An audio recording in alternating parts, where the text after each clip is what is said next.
की हड्डी पे मतलब हथौड़ा मारने वाली बात। योजना को तो बंद कर देना चाहिए। अरे भाई पलायन नहीं होगा क्या? सही बात। तो उसके घर वाले भी यार, जवान लड़की को कौन छोड़ेगा वहाँ? तो दोस्तों आज मैं फिर से केमिकल ग्राउंड में पहुंचा हूं और आज मुझे यहाँ एक भैया मिले हैं, तो इनसे आज हम जानेंगे कि भर्ती के अग्निवीर भर्ती के विषय में। तो भैया जी, आप जैसे आपने अग्निवीर की भर्ती देखी होगी और आमतौर पे जो इससे पहले भर्तियां आती थी और अब की जो वैकेंसी में और पहले की वैकेंसी में जो अंतर आया है, आप उस विषय में कुछ हमें बताना चाहेंगे? सबसे पहले तो भैया आप अपना शुभ नाम बताइए। हाँ छोटे भाई, मेरा नाम अंकुश रावत है। हाँ जी। और मैं कोटद्वार में ही रहता हूँ। हाँ जी। और मैंने भी पहले बहुत भर्तियां मारी हैं। हाँ जी। किसी कारणवश और अपनी ही कमी के होने के कारण मैं जी। भर्ती नहीं हो पाया। हाँ जी। है ना? और जिस प्रकार से अग्निवीर की भर्ती चल रही है, हाँ जी। और लड़कों में शुरू में जोश भी था बहुत। हाँ वो तो। और आपको बताने की जरूरत नहीं है कि उत्तराखंड के कहीं से भी लड़के ले लो आप, बिल्कुल। वो जोश से हमेशा भरे हुए रहते हैं। हाँ जी। और फिजिकल फिटनेस में हमेशा अच्छे रहते हैं। हाँ जी।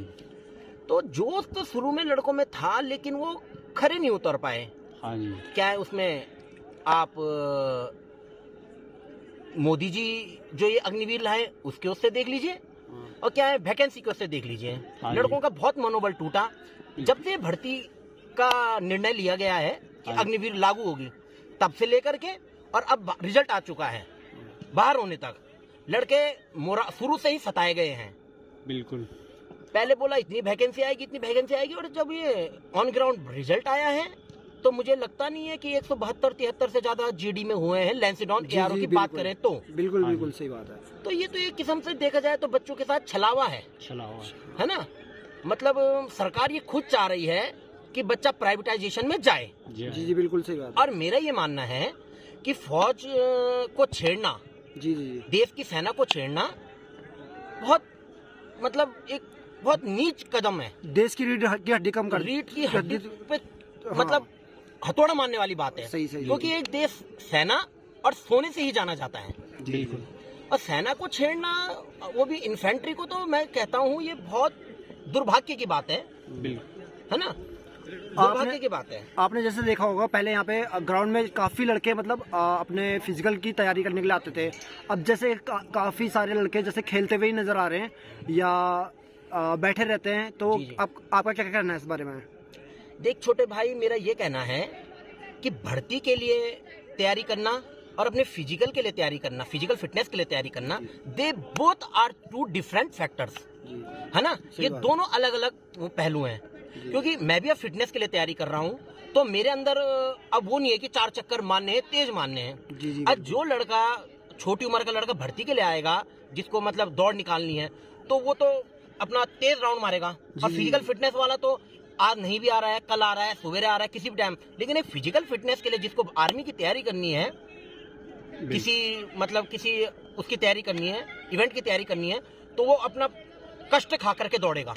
बिल्कुल। कि उसको सवेरे उठना है, उसकी हर चीज फिट होनी चाहिए, जूते से लेकर के अंदर का, मतलब उसका पेट भी, मतलब हर चीज सही होनी चाहिए। अरे फिजिकल फिटनेस वाला तो किसी भी टाइम आ सकता है, कोई वॉकिंग कर रहा है, कोई कुछ कर रहा है, कोई गर्म पानी पी रहा है। लेकिन एक जो आर्मी की तैयारी कर रहा है, उसको मैं कहता हूँ आर्मी की ये जॉब नहीं, ये तपस्या है। बिल्कुल।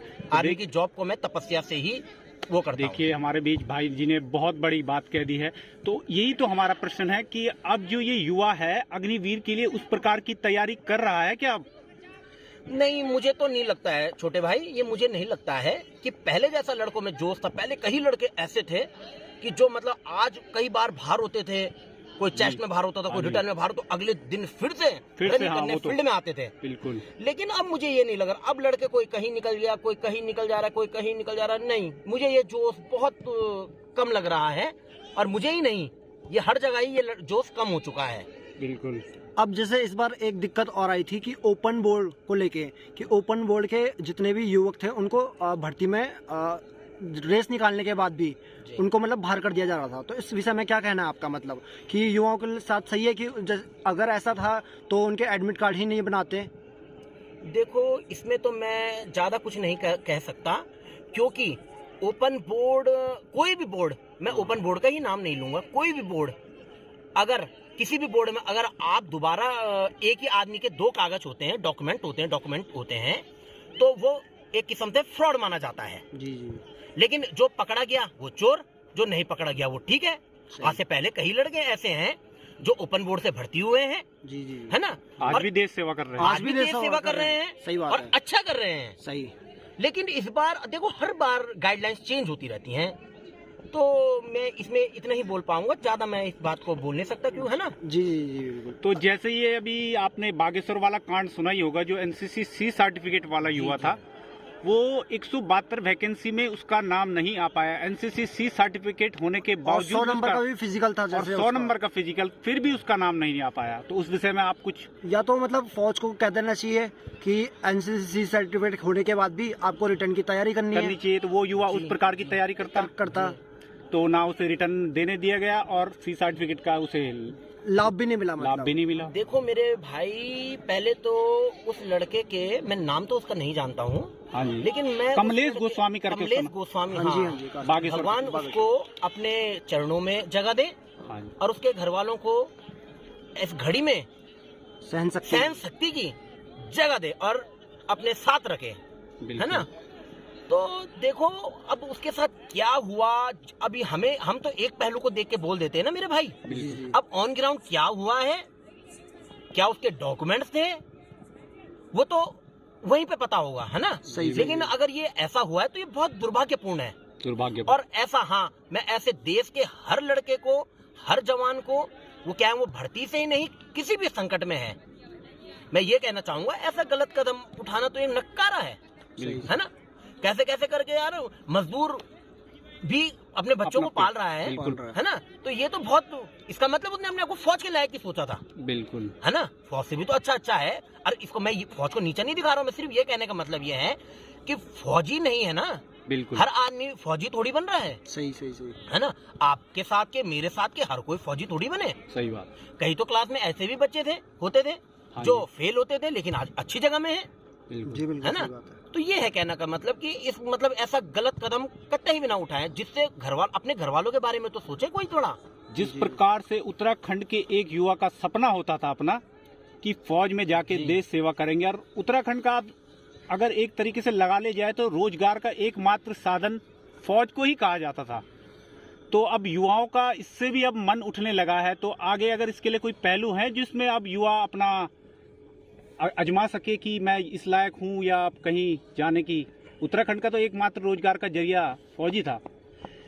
छोटे भाई, आपने बहुत अच्छा सवाल पूछा है मुझसे। हाँ जी। मैं ये कहना चाहता हूँ कि ये हमको भी और हमारे माँ बापों को भी, बिल्कुल, और जिन्होंने उत्तराखंड के लिए अपना बलिदान दिया है अलग करने के लिए, उनको भी अच्छे तरीके से यार भली भांति जानते थे कि उत्तराखंड का जवान, हाँ जी, उत्तराखंड का लड़का, उत्तराखंड का जवान फौज में हर जगह अपना लोहा मनवा चुका है। हाँ जी।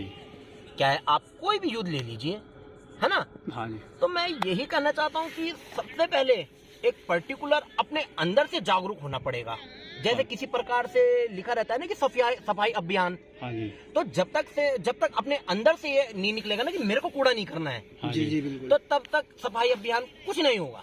सही बात है। सबसे पहले अपने अंदर से पर्टिकुलर विचार आनी चाहिए कि नहीं यार, मुझे खुद नहीं करना है, मुझे खुद यहाँ पे थूकना नहीं है, मुझे खुद यहाँ पे फेंकना नहीं है ना। तो उसी प्रकार से देखो, मैं यही कहना चाहता हूँ युवाओं से कि अभी जो भर्ती हो गई, लेकिन अब आप इसके लिए सिर्फ इतना ये कर सकते हैं कि मोदी जी को ये बोल सकते हैं कि भाई इस चीज को चेंज करा जाए। तो आने वाले टाइम में जैसे अग्निवीर योजना ये सक्सेस रहेगी या मोदी जी को ये हटा देनी चाहिए, मतलब जैसे? मेरा ये अपना पर्टिकुलर विचार है ना, और मेरा इस विचार से किसी को कुछ मतलब वो परेशान करने का नहीं है। अच्छा, इस योजना को तो बंद कर देना चाहिए, और जैसे पूर्व के भांति जैसे ही भर्ती आती थी वैसे भर्ती आए, युवाओं के हित में नहीं है, युवाओं के हित में, और युवाओं का मोराल भी बना रहेगा। ठीक है। तो ये योजना जिस प्रकार से लाई गई है, तो युवाओं को क्या अब इसका प्रोटेस्ट अब करना चाहिए, ये पहले सही था? जिस प्रकार से आपने बिहार में भी देखा ही होगा, बिहार में तो उग्र आंदोलन हुआ था। देखो काफी। मेरा ये मानना है कि आंदोलन अगर जितना शांति से हो, हाँ जी, उतना इसलिए सही रहेगा क्योंकि देखो इतने कानून बन चुके हैं कि कुछ लोग, मैं नाम नहीं लूंगा, क्या है वो, आप नेता समझ लो, क्या है कुछ भी, हाँ वो जी। अपना काम निकलवाने के लिए छोटे छोटे बच्चों को, नासमझ बच्चे रहते हैं जो भर्ती वाले शुरुआत वाले, उनको गलत तरीके का करने को कहते हैं। हाँ जी। ठीक है, जिससे कई लड़कों के रिकॉर्ड भी खराब होते हैं, जी जी बिल्कुल। है ना। तो ऐसा कतई भी ना करें जिससे मतलब हमारा देश की संपत्ति को नुकसान पहुंचे, हाँ जी, है ना। और अच्छे तरीके से अपनी बात मनवाने के लिए बोलें। सही बात है। बस मैं इतना ही बोलना चाहूंगा। और देखिए, मैं सिर्फ ये बात कहना चाहता हूँ सरकार से भी और हर एक आदमी से कि सरकार कहती है कि पलायन हो रहा है, पलायन हो रहा है। अरे भाई, पलायन नहीं होगा क्या, सही बात है ना। जी मेरा ये मानना है कि देखो, अगर पलायन सिर्फ एक चीज से रुक सकता है, वो भी इसलिए कि जैसे हमारे पहाड़ का बच्चा, चमोली का बच्चा, गैरसैंण का बच्चा, रुद्रप्रयाग का बच्चा देहरादून जाता है कोर्स करने के लिए, सही बात। है ना, जाता है। जी जी तो उसके घर वाले भी यार, जवान लड़की को कौन छोड़ेगा वहाँ। सही बात। बहुत रेयर चांस होंगे, 8-10 परिवार ऐसे होंगे जो छोड़ सकते हैं, कई उनके ही उसमें किराए में आ जाते हैं, जी जी है ना। तो मेरा सरकार से यही कहना है कि जो बड़े बड़े कॉलेज हैं, इनकी एक एक शाखाएं पहाड़ में भी खोली जाए, सही। जिस और उन लोगों को सब्सिडी, मतलब फीस में सब्सिडी दे करके दी जाए, जिससे पहाड़ का बच्चा देहरादून ना आकर के कोर्स करने के लिए पहाड़ में करे, और जिस जिससे पलायन भी रुकेगा और बच्चों को पढ़ाई भी रोजगार के मुहैया जरिए कराई भी जाएगी। मिलेंगे। जी, तो जिस प्रकार से ये अभी आपने देखा ही होगा, हाल ही में अंकिता हत्याकांड का जो मामला था, काफी तूल पकड़ा हुआ था, और अब आजकल आप देख ही होंगे चारों ओर शांति भी छाई हुई है। तो कभी उसको न्याय मिल पाएगा या नहीं अंकिता मिलेगा? को जो कभी उसे, छोटे भाई, ये मेरा अपना विचार है हाँ कि जी, जो ये अंकिता हत्याकांड वाला मामला है, ये शायद रेयर चांस ऐसा होगा कि इनको कुछ दोषियों को कुछ हो पाएगा। दोषियों को सजा, बहुत रेयर चांस है। पुलिस, सरकार उनको पूरी तरीके से बचा चुकी है। जब यार देखो, कोर्ट हमारे आंसुओं में नहीं चलता। एक छोटी सी बात आप जान लो, लड़ाई झगड़ा करने से कुछ नहीं होगा, ठीक है। कोर्ट में जाते 7 आदमी को पहले चाहिए सबूत, और सबूत आप जैसे आप सभी को पता है कि सबूत डिस्ट्रॉय हो चुके हैं, तो क्या पेश करेंगे वो, सही बात है ना। तो ये तो एक छोटी सी बात है, उसमें कुछ होगा ही नहीं। तो मामला अभी आपने मतलब कल दबता जा रहा है। मैं कल एक वो देख रहा था किसी का, उसमें जो दिल्ली में पता नहीं कोई कांड में ज्यादा तो नहीं जानता, उनको भी बरी कर चुके हैं, बरी कर चुके है ना, उनको भी बरी कर चुके हैं। तो यार देखो, ये सरकार तो मतलब जो ये रेप 376 धारा नहीं लगाई गई है, ये जो ये अंकिता, बहन अंकिता के साथ जो कांड हुआ था, इसमें धारा 376 भी नहीं लगाई गई है, जो एक रेप की अहम धारा मानी जाती है ना। तो और जो रही है आपकी 302 ये हत्या की धारा, इसमें हत्या में रहेगा, हत्या प्लस 300 धारा, 302 प्लस 376 होनी चाहिए थी इसमें, आईपीसी की धारा। तो इस जो रेप में पाए गए थे, सुनने में आया था कि वो बीजेपी के विधायक के लड़के थे, मतलब। तो अगर वो आदमी से रिलेटेड कुछ कोई होता तो उनको क्या, उनके साथ भी ऐसा ही ट्रीटमेंट किया जाता? तो बहुत अच्छा क्वेश्चन पूछा है आपने। ये जो आपको पता ही है, आजकल कई ऐसे लोग हैं जो कुछ नहीं है, लेकिन बीजेपी का झंडा टांगा हुआ है गाड़ियों में, और दादागिरी हर जगह दिखा रहे हैं कि मैं बीजेपी से हूँ, और सरकार उनसे डर भी रही है ना। आपको पता है कि बीजेपी, मैं किसी पार्टी को नीचा नहीं दिखाना चाहता, नहीं कुछ करना चाहता हूँ। ये जो हो रहा है ऑन ग्राउंड में, सिर्फ वो बताना चाहता हूँ। देखिए, सीधी सी बात है, विधायक के बच्चों को जितने भी एक्यूज्ड हैं, उसमें उनको कुछ नहीं होने वाला है। वो कुछ टाइम बाद हम लोग, आप लोग इधर उधर नौकरी में निकल जाएंगे, सही। वो कुछ नहीं होगा। जितने बोल रहे थे ये होगा, पर्टिकुलर हर आदमी को अपने अंदर जागरूकता लानी पड़ेगी, तब जाके कुछ होगा। नहीं तो आज उस बहन के साथ हुआ है, कल किसी और के साथ होगा, सही बात। और ये होगा ही होगा। बहुत रेयर चांस है, जब तक उनको सजा ही नहीं मिलेगी यार, तो कैसे होगा, आप खुद बताओ ना। और जैसे कि गांव के, जिसका हाथ कटता है ना, उसको ही दर्द होता है भाई। सही बात। उसके माँ बाप को जो दर्द होगा वो किसी को नहीं होगा दर्द, उसके भाई को जो दर्द होगा वो किसी को नहीं होगा दर्द, है ना। जो एसपी, डीएसपी, ये डीएम उएम, तो इनका तो क्या है, ये तो कहीं भी जाएंगे तो राजा ही रहेंगे, है ना। इनको तो 50 काम करने वाले मिल जाएंगे। ये तो सिर्फ सरकार छलावा कर रही है हमारे सामने, हमने डीएम चेंज कर दिया, एसएसपी चेंज कर दिया, कि लोगों को वो रहे कि हाँ यार कुछ हुआ है। ऑन ग्राउंड क्या हुआ है, मुजरिमों के साथ क्या हुआ है, मेरे को तो समझ ही नहीं आ रहा यार, इसमें हुआ क्या है। सही बात है। अगर यही बात अगर यूपी में होती तो आप खुद उनका हर्ष जान सकते हैं कि जी बिल्कुल, योगी जी क्या करते थे उनके साथ, है ना। सही बात है। तो इसमें बहुत, मतलब मेरा ये मानना है कि बीजेपी सरकार कोई भी उत्तराखंड से जो मुख्यमंत्री चुनती है, सबसे साधारण आदमी को चुनती है, क्योंकि वो अपनी बात ही नहीं बोल पाते हैं वहाँ पे। सही बात। केंद्र में वो अपनी बात ही नहीं बोल पाते हैं, है ना। हर आदमी को सिर्फ ये उत्तराखंड की जनता के साथ छलावा कराया जा रहा है कि सीढ़ियां से यहाँ से बना दिया, ये यहाँ से बना दिया, सिर्फ हम लोग इससे खुश हो जाते हैं। ऑन ग्राउंड क्या हो रहा है मेरे भाई वो तो बताओ। रोड में टल्ले लग रहे हैं, हॉस्पिटल की हालत आपको पता है, आरटीओ ऑफिस की हालत आपको पता है, पुलों की हालत आपको पता है ना। स्मैक चरम पे बिक रहा है, दारू चरम पे बिक रही है ना, खुलेआम बिक रही है। और जिसके पास पैसा है वो हर कुछ कर दे रहा है। तहसील की हालत आपको पता है ना। जमीन किसको बिक रही है, किसको जमीन किसको बिक रही है ना। मेरा तो यही मानना है कि जिसकी लाहटी उसकी भैंस हो रखी है आजकल, है ना। जो जिसकी ऊपर पहुंच है वो आदमी कुछ भी कर दे रहा है। तो यही है मेरा मानना। और बाकी हर इंसान को मेरा सिर्फ लास्ट में पूरे उत्तराखंड वासियों को यही मैसेज देना है कि सबसे पहले अपने अंदर से जागरूकता लानी पड़ेगी। सही बात। कि हमें जागरूक होना है कि हमें गलत नहीं करना है किसी के साथ, और ना गलत सहना है ना गलत करना है। तो आने वाले समय 2024 के इलेक्शन में क्या कहना है कि आपको दोबारा बीजेपी की सरकार को लेके आना चाहिए? देखो मेरा ये मानना है, मैं बीजेपी कांग्रेस तो कुछ नहीं बोलूंगा, लेकिन क्या बीजेपी हो क्या कांग्रेस हो, किसी को थोड़ा युवाओं के हित के लिए भी करना पड़ेगा। मैंने एक बात बोली छोटे भाई, ये मेरी बहुत अगर कोई नेता कोई मंत्री सुन रहे होंगे तो इसमें विचार कर सकते हैं कि अगर हमारे 2-3 अच्छे बड़े कॉलेज अगर पहाड़ में रुद्रप्रयाग चमोली में खुले तो वहां के बच्चे को देहरादून नहीं आना पड़ेगा। आप उस बच्चे का देखो ना, गरीब परिवार से कितना खर्चा कर रहा है वहाँ। और वो अगर कॉलेज वहाँ खुल जाएगा, उस गरीब आदमी को सब्सिडी दे दो ना जितनी आप स्कॉलरशिप दे रहे हो। सही। परिवार भी नीचे नहीं आएगा और पलायन भी नहीं होगा।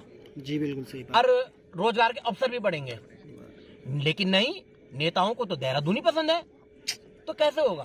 तो दोस्तों अब अंधेरा भी काफी हो चुका है। हम भाई जी का काफी धन्यवाद करना चाहेंगे और इसी के साथ आपका धन्यवाद बहुत। थैंक यू मेरे भाई। आज हम अपनी वीडियो को यहीं पे समाप्त करते हैं।